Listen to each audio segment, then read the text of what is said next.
तो अब हम एक्सरसाइज 1.3 के सेकंड क्वेश्चन का सेकंड पार्ट करेंगे। यहाँ पर आपको एक डेसिमल फॉर्म में नंबर दिया हुआ है 0.47 पे बार जो है वो सिर्फ 7 पे है और आपको इस नंबर को p बाई क्यू के फॉर्म में कन्वर्ट करना है। ठीक है, तो सबसे पहले मैंने इस नंबर को x मान लिया, तो x इज इक्वल टू कितना हो गया 0.47777 up to infinity. This is your first equation. But यहाँ पर हम देख सकते हैं कि पॉइंट के बाद में एक डिजिट ऐसी है जिस पे बार नहीं है, तो इस टाइप के क्वेश्चन में सबसे पहले जिस डिजिट पर बार नहीं है उस डिजिट को आप पॉइंट के बाहर निकाल लो और उसके बाद में फिर जो डिजिट्स आ रही है वो बार बार रिपीट होगी। ठीक है, तो सबसे पहले हम यहाँ पर 4 को बाहर निकाल लेते हैं। 4 को बाहर निकालने के लिए मैंने इस इक्वेशन में 10 का मल्टीप्लाई कर दिया। तो जब आप इस इक्वेशन में 10 का मल्टीप्लाई करोगे तो क्या हो जाएगी equation 10x is equal to 4.777 up to infinity. This is your second equation. अब यहाँ पर हम देख सकते हैं कि पॉइंट के बाद में एक ही डिजिट बार बार रिपीट हो रही है, बार बार 7 आ रहा है। मतलब यदि मैं इस इक्वेशन में एक बार और 10 का मल्टीप्लाई कर दूंगा तो पॉइंट के बाद में यही डिजिट्स वापस से रिपीट होगी। तो हम इस इक्वेशन में 10 का एक और बार मल्टीप्लाई कर देते हैं और उस थर्ड इक्वेशन में से हम सेकंड इक्वेशन को माइनस कर देंगे। तो इस इक्वेशन में मैंने एक और बार 10 का मल्टीप्लाई किया तो ये हो गया 100x is equal to 47.777 up to infinity. ये थर्ड इक्वेशन आ गई।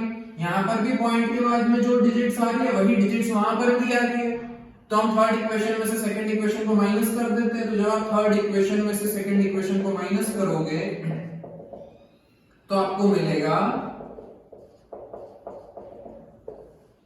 90x is equals two point के बाद में यहाँ पर 0 हो गया और इधर माइनस करने पर आपको मिलेगा 43। तो x की वैल्यू आएगी 43/90। मतलब जब आप उस नंबर को p बाई क्यू के फॉर्म में कन्वर्ट करोगे तो आपको मिलेगा 43/90। ठीक है, फिर इसके बाद में हम इसका थर्ड वाला पार्ट समझते हैं। थर्ड वाले पार्ट में आपको 0.001 पे बार दिया हुआ है।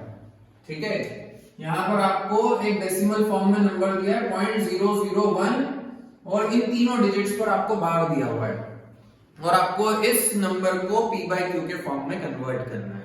ठीक है, तो सबसे पहले मैंने इस डेसिमल फॉर्म में जो नंबर दिया उसको हम x मान लेते हैं 0.001 001 001 एंड सो ऑन। ये रिपीट होते चला जाएगा।